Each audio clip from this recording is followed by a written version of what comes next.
मस्जिद के सामने नाच गाना पड़ गया भारी। प्यारे दोस्तों, आप देख रहे हैं इरफानी नेटवर्क यूट्यूब चैनल और मैं हूं मोहम्मद इरफान झारखंड। मस्जिद के सामने नाच गाना बाजा बजाना पड़ गया भारी।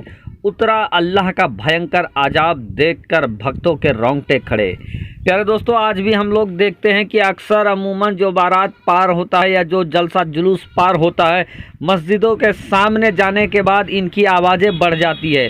ज़ोर ज़ोर से ये बजाने लगते हैं, ज़ोर ज़ोर से ये नाचने लगते हैं और जिस तरीके का जो आम रास्तों पर इनका मामूल होता है उस मामूल से हटकर बढ़ चढ़ कर मस्जिद के सामने जाने के बाद जो और तेज़ी के साथ ये बजाने लगते हैं और तेज़ी के साथ ये नाचने लगते हैं। तो इन्हीं नाचने गाने वाले लोगों के ऊपर आया अल्लाह का भयंकर अजाब। क्या है पूरा वाकया दोस्तों, क्या है पूरा माजरा? मस्जिद के सामने नाचना गाना कैसे पड़ा भारी, देखकर आपके भी रोंगटे खड़े हो जाएंगे। तो वीडियो को शुरू से लेकर अंत तक देखें और वीडियो स्टार्ट करें उससे पहले आप लोगों से गुजारिश करना चाहेंगे, अगर अभी तक आपने चैनल को सब्सक्राइब नहीं किया है, चैनल को जल्दी से कर लीजिए सब्सक्राइब। साथ ही साथ बेल के बटन को ऑन कर दें और ऑल नोटिफिकेशन के ऑप्शन को दबा लें ताकि आने वाला हर वीडियो सबसे पहले आप तक पहुँच सके। प्यारे दोस्तों, आज भी देखा जाता है कि लोग मस्जिद की बेहुरमती में उतर आए हैं। वो मस्जिद जो अल्लाह का घर है, जहां अल्लाह अल्लाह की सदा गूंजती है, जहां अल्लाह की इबादत होता है, वहां पर जाकर लोग नाच गाना और ढोल ताशे बजाने लगते हैं बाहर और ज़ोर ज़ोर से बजाने लगते हैं। इसी तरीके का एक वाक़या दोस्तों हज़रत साबिर कलियरी रहमतुल्लाह अलैह के ज़माने में एक वाक़या गुजरा, जब हज़रत अलाउद्दीन अली अहमद साबिर कलियरी रहमतुल्लाह अलैह अपने मुरीदों के साथ, चाहने वालों के साथ मस्जिद में मौजूद थे और वो अल्लाह अल्लाह अल्लाह अल्लाह का विर्द कर रहे थे कि अचानक से मस्जिद के बाहर से ज़ोर से नाचने गाने और बाजे की आवाज़ आने लगी। जब ये आवाज़ उनके कानों से टकराने लगी तो वो जिक्र अज़कार जो कर रहे थे और लोग जो जिक्र अज़कार कर रहे थे उस चीज़ में खलल आने लगा। अब इस चीज़ को देखने के बाद हज़रत साबिर कलियरी रहमतुल्लाह अलैह ने अपने मुरीद ख़ास हज़रत शमसुद्दीन, चूँकि उस वक्त दोस्तों उनका उम्र बहुत कम था, वही रहा होगा 12-13 साल रहा होगा, और वो हज़रत साबिर पाक के बहुत अजीज़ मुरीद थे। तो हज़रत साबिर पाक ने हज़रत शमसुद्दीन अलैहिर्रहमा को बुलाया और उनके बाद कहा कि बेटा शमसुद्दीन, बाहर निकल कर देखो माजरा क्या है, क्यों इतना तेज़ी के साथ बाजे बज रहे हैं, नाच गाने के शोर शराबा की आवाज़ आ रहा है, वजह क्या है? और ये तो अल्लाह का घर है, अल्लाह के घर में लोग जिक्र अज़कार करते हैं, तो यहाँ नाच गाना की क्या काम है? अगर लोगों को ये काम ही करना है, यूं तो ये काम बिल्कुल गलत है, लेकिन ये काम ही अगर करना है तो यहाँ से मस्जिद से हटकर ये नाच गाना करे, बाजा वाजा बजाएं। जाके तुम देखो क्या हो रहा है। बहर के हज़रत साबिर पाक के कॉल पर उनके मुरीद ख़ास हज़रत शमसुद्दीन बाहर निकलते हैं और लोगों को ये कहते हैं कि बाबा साबिर पाक ये कह रहे हैं कि तुम लोग मस्जिद से दूर हट जाओ और उसके बाद बाजा उजा बजाओ, यहाँ लोग अल्लाह अल्लाह कर रहे हैं, जिक्र में डिस्टर्ब पैदा हो रहा है। लोग उनकी बातों को ध्यान नहीं दिया, बल्कि पहले जितना तेज़ी के साथ बजा रहे थे उससे ज़्यादा तेज़ी के साथ ये बाजा बजाने लगे। अब हज़रत साबिर पाक ने ये देखा कि बाजे की आवाज़ और तेज़ हो गया है, लोगों की चीख चिल्लाहट नाच गाने की आवाज़ और ज़्यादा हो गया है, तो साबिर पाक के चेहरे का रंग बदलने लगा। उन्होंने कहा, बेटा शमसुद्दीन क्या हुआ, तुमने मना नहीं किया? हज़रत शमसुद्दीन ने कहा कि बाबा, मैंने उन लोगों को, नाचने गाने वाले लोगों को, बाजा बजाने वाले लोगों को मैंने कहा कि आप ऐसा ना करें, बाबा मना कर रहे हैं, इसमें खलल होता है, आप मस्जिद से दूर हट जाएं और उसके बाद नाच गाना करें। तो उन लोगों ने कहा कि सुनो, तुम बाबा को कह दो कि बाबा अपना काम करे और हम लोग अपना काम कर रहे हैं। इतना सुनना था कि हज़रत साबिर पाक को जलाल आ जाता है और वो कहते हैं क्या उन लोगों ने कहा कि अपना काम करे?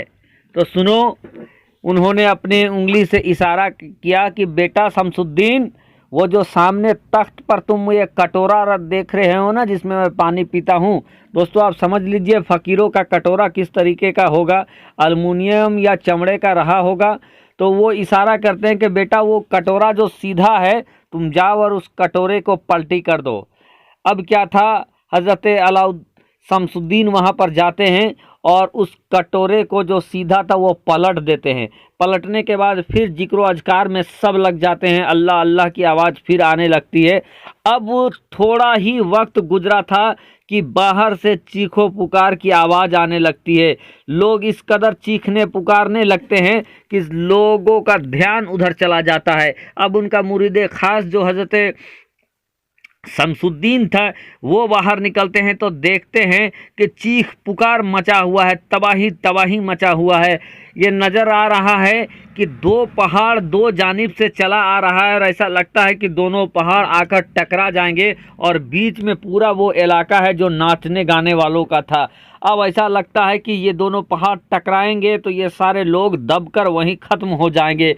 वो हज़रत शमसुद्दीन बाबा के पास आते हैं, साबिर पाक के पास आते हैं और कहते हैं कि बाबा बड़ा गजब हो गया, दो पहाड़ आपस में टकराने वाले हैं, इससे तो सारे लोग मर जाएंगे। तो बाबा इनकी गलती को माफ़ कर दीजिए, इनको बख्श दीजिए बाबा, वरना ये सारे के सारे मारे जाएंगे।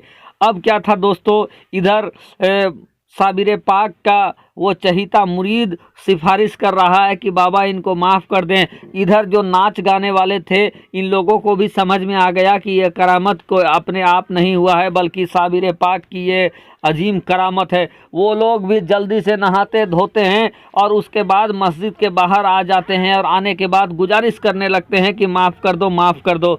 अब जब देखते हैं कि आहोजारी बहुत ज़्यादा चढ़ गया है तो साबिर पाक ये कहते हैं अपने मुरीद से कि बेटा जाओ, वो जो कटोरा तूने उल्टा किया था उसको तुम सीधा कर दो।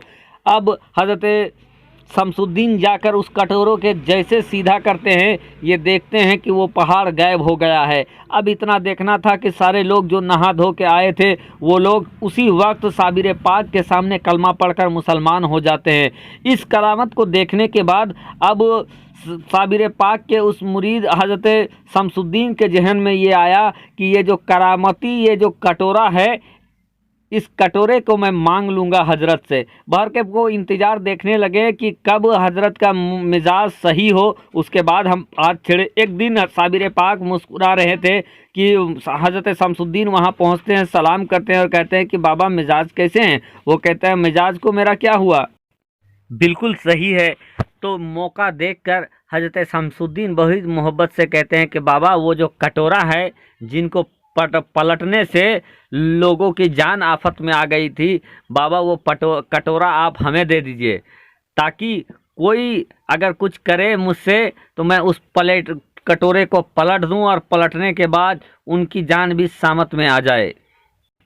इतना सुनना था कि साबिर पाक के चेहरे में जलाल आ जाता है, उनके चेहरे का रंग बदलने लगता है और वो कहते हैं कि बेटा शमसुद्दीन, तुम्हें क्या लगता है कि खासियत खुसूसियत उस कटोरे में है? वो तो मेरे मुंह से वो कटोरा निकल गया, वरना अगर मैं अपनी जूती के तरफ भी कहता कि जूती को भी पलट दो तो तुम जूती को भी पलटते तो अल्लाह तबारक व तआला उन लोगों पर ये अजाब लेकर चला आता।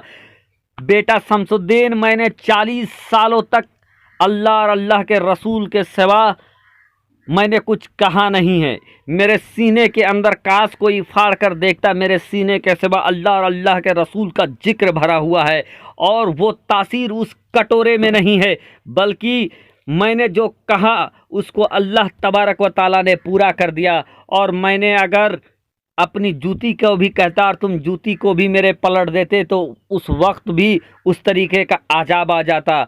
दोस्तों, खुलासे कलाम ये है कि जो अल्लाह वाले होते हैं उनकी बहुत बड़ी शान होती है। अल्लाह वाले के ज़ुबान से जो कुछ निकल जाता है अल्लाह तबारक व तआला उसे फ़ौरन कबूल कर लेता है। और साबिर पाक वो अलाउद्दीन अली अहमद साबिर रहमतुल्लाह अलैह, उनका रुतबा निराला है, मर्तबा निराला है। प्यारे दोस्तों, और अब की बारगाह में दुआ है कि अल्लाह तबारक व तआला हम सबको अल्लाह के वलियों से मोहब्बत करने की तौफीक अता फरमाए, मस्जिदों के एहतराम करने की तौफीक अता